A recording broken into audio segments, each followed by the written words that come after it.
One thing I learned about Boston College football from camp this summer is that they have one of the deepest and best wide receiver rooms in school history.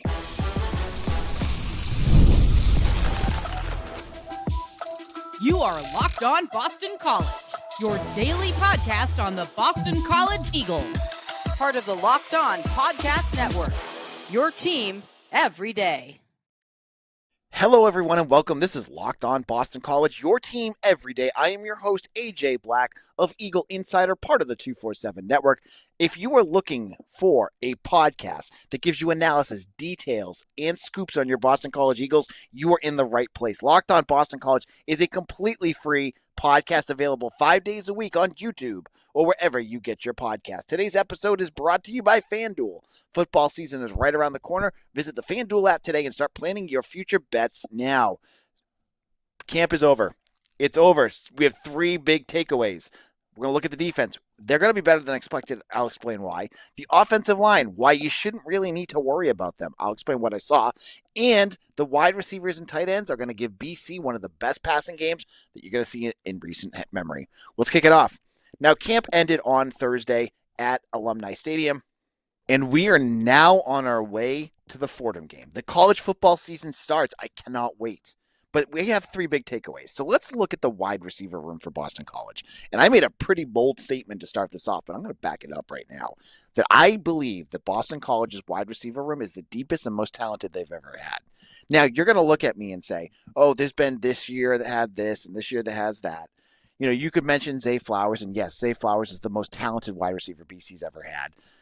But what I watched at camp were 5 to 6 guys that could easily play. And one guy that really didn't even practice all that much that I still will think will be a factor. Let's look at it.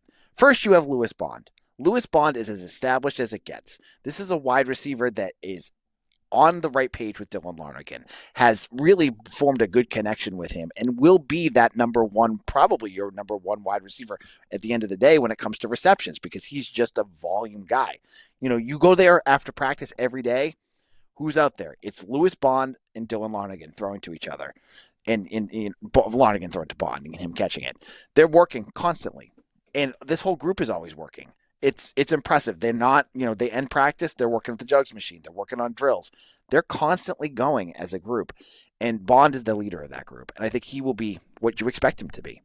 You have Reed Harris, who missed a big part of camp with an injury, and this is the guy that is going to be your big-time target. Now, what he brings that you haven't had in years past is what we saw last year, and I think it's just going to continue. Remember that game against Pitt, that amazing catch he made, and then he had another one, I think it was against UNC as well. Those are the types of catches I saw a handful of times during practice. And, they don't do a ton of, especially because he wasn't practicing all that much. You didn't see a ton of him doing it, but when there were balls that Dylan Larnagin threw up there, he used that big, humongous frame, that 6'5" frame to go up there and grab it. That is something, you've had big guys in the past, but wide receivers that can make catches like Reed Harris don't come along often. This is going to be his breakout year, I think, because he's talented, he's fast, he's got good hands. This is a big year for him. If he shows that he can be a reliable big threat, again, you have your reliable receiver that's at times explosive in Lewis Bond. You have your big time target at the end. And then my camp MVP, the guy that really blew me away, was Jaden Skeet. Jaden Skeet from Catholic Memorial is entering his third season with Boston College. He missed the end of last year with a leg injury that he had against Louisville. I thought he was always just solid, but you never really saw what he could do. It's like he flipped a switch from what I saw at camp. This is a wide receiver that really looks as polished as I could imagine with, out there. He's 6'2", so he also has pretty good size and has really, really long arms and good catch radius. And the part that my biggest takeaway from Skeet, I mentioned that Harris with the high point, Bond being consistent. With Skeet, it's anything thrown to him, he's catching. That's the part that wowed me, was Larnagin just had to get him the ball, and he was going to catch it.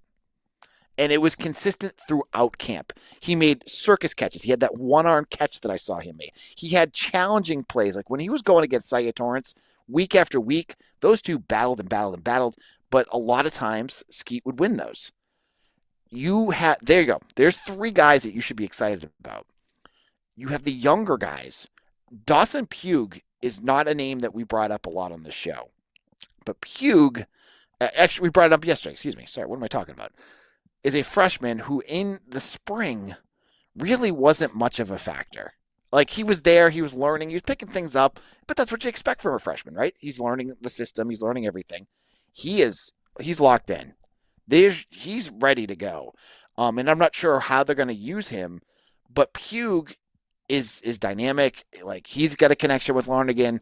Like true freshmen loved him. And Nedrick Bolden, kind of the same thing. I didn't see as much of Bolden as I probably thought I would, especially because I thought he had a stronger spring.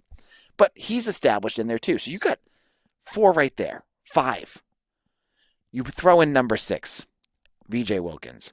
Now I have to say, Wilkins was the one guy this camp that I was a little disappointed I didn't see more of. He was nagged throughout camp with injuries, which Bill O'Brien has talked about, and we don't know what that means. He's been out there. He's working out. You see him running certain things, so I feel like he should be ready to go soonish.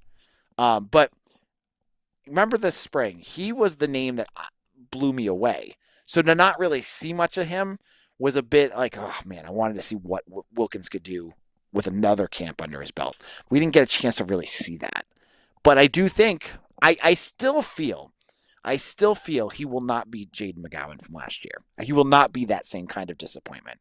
I think once he gets himself healthy, once he gets himself together, he will feel better and get this offense rolling again with him in it. So there you go. How deep is that? And I said this before. Yeah. If you had Zay was a game changer. But what was around Zay? Would you have CJ? What was his name? CJ. I'm totally forgetting it. Lewis. CJ Lewis, and Jalen Gill. Fine players, but like these guys are up a notch. I'm telling you. And you could go back to like the Matty Ice days and go further back.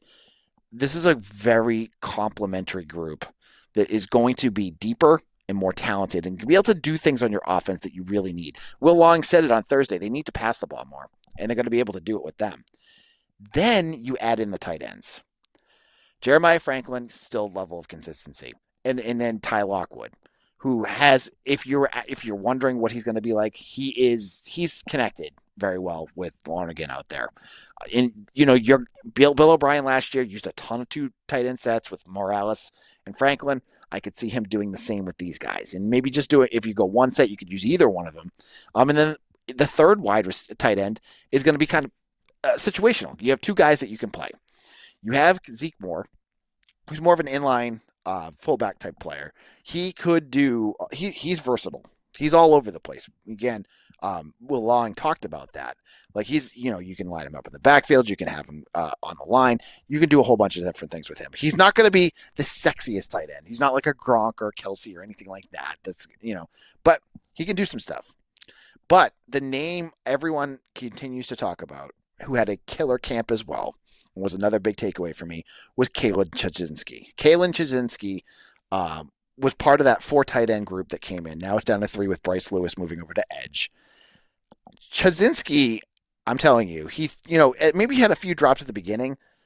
He was as Velcro with that ball by the end of camp as anyone else on that team. He is a receiving threat. It's great that you brought in the kid that was a wide receiver, moved him over to tight end, and now you got him out there. Will he play this year? I don't know. How many 3 tight end sets are they going to be using? You got Franklin, you got Lockwood, but what a luxury that if you don't and you can redshirt him, you're going to have him for 4 years, or you play him this year if you need to. That's a great thing to have. He is really good. I'm not a guy that can sit there and tell you how he blocks, because tight ends have to block too. It's a very important part of their position. But I do think what I've seen out of him has been really impressive, and I'm looking forward to see more out of that. In a moment, I'm going to tell you about the offensive line, why I think you don't need to worry about them, and why they're going to be better than you expect. I'll explain what I mean by that in just a moment. August 26th is official FanDuel Futures Day, a brand new holiday for all football fans who live for bold predictions and preseason hunches. For just 24 hours, FanDuel is giving you a deal on NFL season predictions. So whether you're calling your MVP, eyeing a long shot division winner, or ready to crown your Super Bowl champ before week one even kicks off, this is your moment. I'm going with the Baltimore Ravens to win it all this year. Mitch Wolf is going to kill me, but I like the way that they're put together. I think they're a talented team. It's got to be Lamar's year. So I don't know if I'm going to go with him for the MVP race. I've been thinking about it, but maybe I'm going to crown them as my champion, and I'll get that in that early for Futures Day. Or maybe I'll do that and parlay the Patriots to win the AFC East too. I'll have a little bit of fun here. That's what FanDuel is all about. So visit the FanDuel app today and start planning your futures bets now, because Futures Day is one day and one day only. FanDuel, play your game.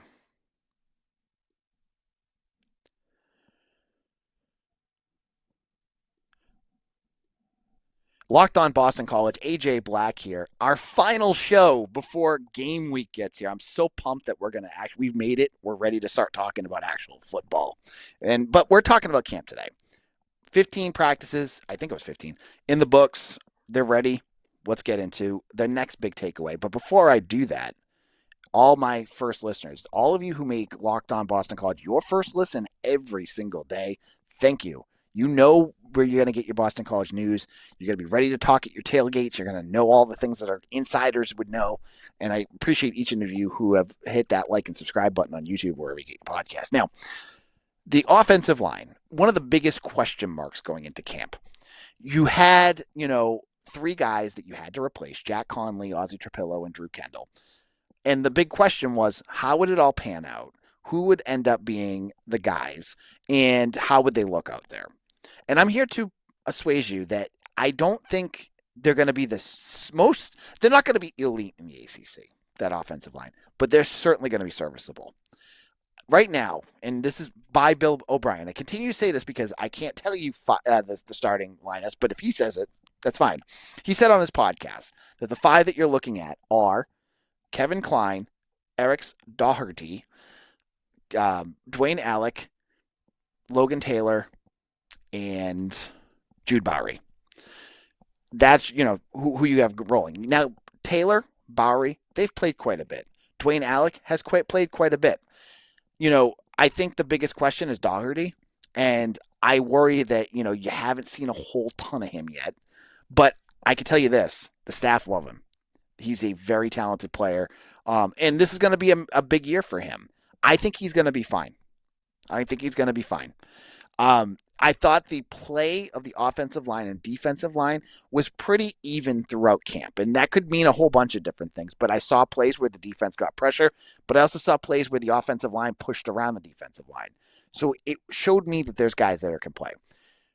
When you have Jude Bowery anchoring your offensive line, you're in good shape. The Athletic yesterday had him as the 23rd draft pick of next year. 23. So he is going to be very, very good.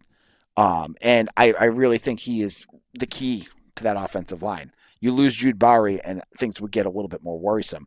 But I do say, when I look at that offensive line, I think BC will be able to run the football the way they want to. I think Larnigan will be protected enough to throw the football. But I do think there will be times where they might struggle. And I think, honestly, you look at the schedule that they have to play. There's two teams on there specifically that I look at and say, no matter who they have as their offensive line, they're going to struggle. And that's Clemson and Notre Dame. Those two have elite defensive lines, and they're two of the best in the country. So, yeah, even if you had Ozzie back there, they're still going to struggle. I think that's just going to be a tough matchup for them. But when you're playing the likes of Michigan State, you're playing Pitt, you're playing Syracuse, you should be totally fine. UConn, you'll be fine. And I think that'll be, okay. SMU too. I think they'll be okay against SMU.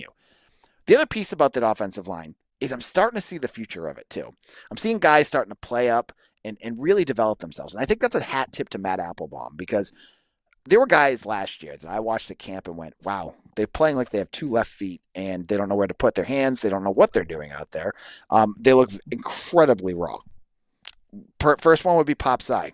That guy looked very much like a guy that came and played football for 1 year and still had no idea what he was doing during camp last year. What he looks like right now is a offensive lineman on the verge of being ready to play next year. That is exactly what you need in a developmental program. Cy looks much more polished. I mean, he's not 100% there yet, but you don't need to play him until next year, and he'll be there. That is what you need. And I like that because next year you get your next guys up, and he could be one of them. Michael Crounce. This was a guy maybe I saw him at camp a little bit, but I had not given him enough credit of what he could bring. I thought, honestly, when I was talking about camp this year, I thought it'd be Dwayne Alec and Tommy Matheson battling for that center position. Clearly, that's not the case. Bill said it would either be Dwayne Alec or Michael Crounce. Crounce is your future at center. He is. He's good. He's going to be good. So you have those two. You add in the third, Ryan McCow, you have another tackle. So right there, you're already filling in what you have next year. You don't need to go jump into the portal and get a whole bunch of offensive linemen and spend your whole budget on them because you've already brought in a whole bunch of them. You have all those guys. You have guys like Amir Johnson, who looks like he's ready. Someone like Judah Pruitt or Jaden LaFontaine. They're right on the verge of, who knows what they'll look like in a year. That is what I'm seeing. So you have the results now. I think your offensive line that you have now is okay. But you have guys, A, that will be your future, and B, if you need them, they will be ready. Like if Dwayne Alec went down, you could plug in Michael Crounce right now. I think he would be fine. You could plug in Ryan McCow if you had to. Even Pape Sai. I think if you had to, if you were down 2 tackles, he could jump in. And that's a credit to the staff who have done a nice job of really bringing along these young kids and teaching them the ins and outs of being an offensive lineman. Again, they're not going to be the most polished group that you've seen, but this is not 2022.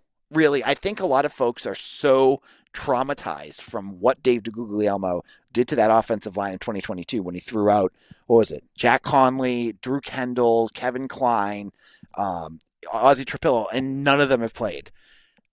That year was just a freak year. These guys have all played extensively, most of them other than Dougherty, and I think they're going to be ready. I really do think this offensive line will be fine, and this should help you win football games. So that was another piece that came away from camp was they were good. There was a few times where you saw a few false starts, but it wasn't like a huge issue. And believe me, the staff have no tolerance for those pre-snap stuff. This is something that they drill into them. Like, this is unacceptable to make mistakes like that. You can't make those types of mistakes. It's great to see that because it's that attention to detail and not letting yourself shoot yourself in the foot that will make sure that in the future, when they're in those battles, they're not falling behind the sticks because of dumb penalties.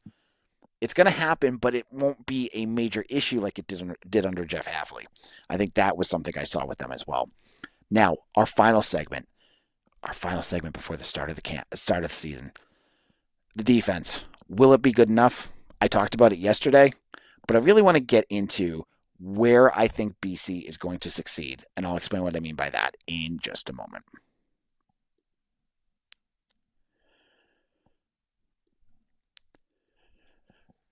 Guys, you've probably heard of Viagra or Cialis, but maybe you've even tried them. But if you're looking for something beyond the usual pill, it's time to meet Rougiette Ready.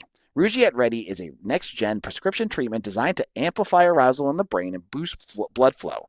Unlike the usual pills that can take hours, Rougiette's 3-in-1 formula dissolves under your tongue and kicks in fast, on average in 15 minutes. Effects can last up to 36 hours, so you can stay confident and control when the moment is right. If traditional options haven't worked, right, Rougiette might be the answer for you, with over 150,000 men who have already made the switch. I love that it's completely online. Rougiette connects you with a board-certified doctor and ships your treatment discreetly to your door. Right now, head to rougiette.com/LockedOnCollege and use code LockedOnCollege to get 15% off today. That's RUGIET.com/LockedOnCollege and use promo code LockedOnCollege for 15% off. Individual results may vary with prescription treatment. Compounded drugs are permitted to be prescribed under federal law, but are not FDA approved and do not undergo FDA safety, effectiveness, or manufacturing review. Please visit the Rougiette website for full safety information.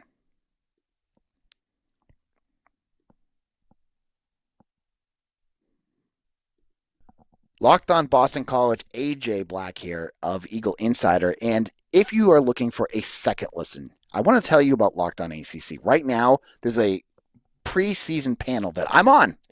I know some of you guys don't want to listen to other hosts. If you want your boy AJ, he's over on that panel. Check it out. We talk about season previews, what I think about the team. You'll get my record preview, all that good stuff up on. It'll be on our feed, but you can check it out on Locked on ACC as well. Now, the defense, another position that is having a lot of change. Going into camp, you knew that you didn't have Cam Horsley, you didn't have Donovan Azaraku. What was going to be the big story for this camp? Now, you had some guys that were out. Owen McGowan still was not practicing until just this week. You had Owen Stodmeyer with a very scary injury during camp. And then other guys that were out for different various things, but now you're almost completely healthy. McGowan's back. Really, the only one missing still is Stodmeyer. He hasn't practiced, and we don't know. We don't have updates on that one yet. But what will this defense be like this year? What is it? What will their identity be? And I have my idea. Last year, it was the Donovan Azaraku show. Everything around that defense was focused on him, and he really masked some issues that really could have hurt BC by just being a ferocious defender. I still think that this defense has enough playmakers to make themselves effective. And what I think they're going to be is a ball hawking Legion of Boom. That's what I think the secondary is going to do. The talent is going to be on that back end.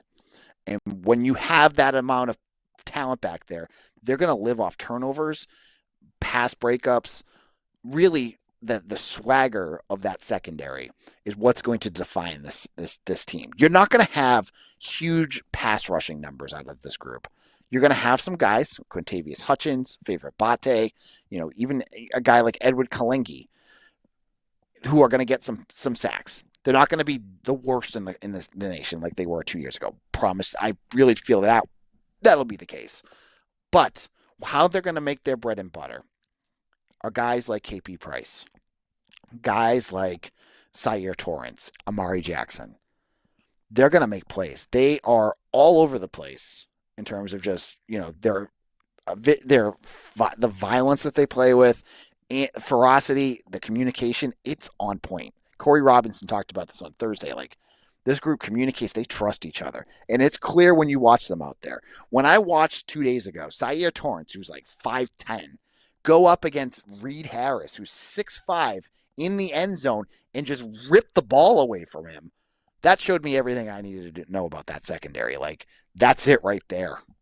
Or when they're doing one-on-ones and they're up there and, battling Jaden Skeet and saying, you got guys out there like Amari Jackson who are shutting them down and doing the things that they need to do. That's what's going to win them football games. Now, they're going to have some really tough matchups. Clemson, big time. Like, you have Antonio Williams and Bryant Wesco. That is going to be a huge challenge.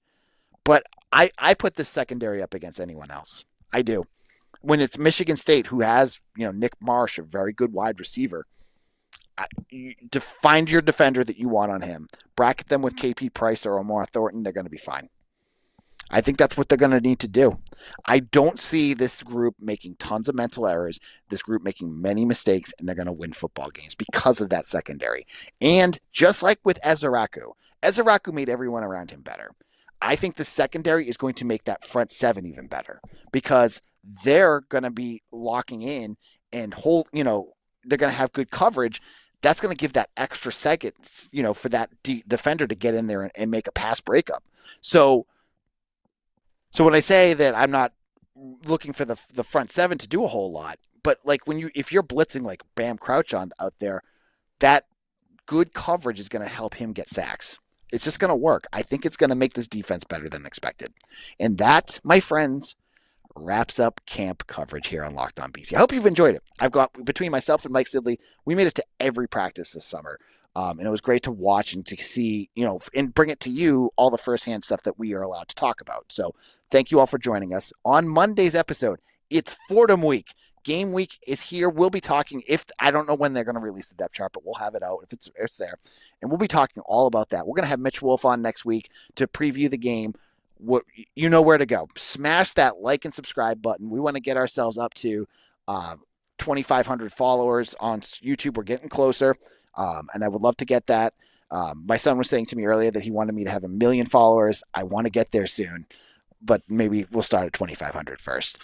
And he's mad at me off camera. But thank you for following. This is AJ Black. Follow me on Twitter at AJ Black247, Facebook, Instagram, YouTube, everywhere. And I'll see you again on Monday for another episode of Locked On Boston College. Your team every day.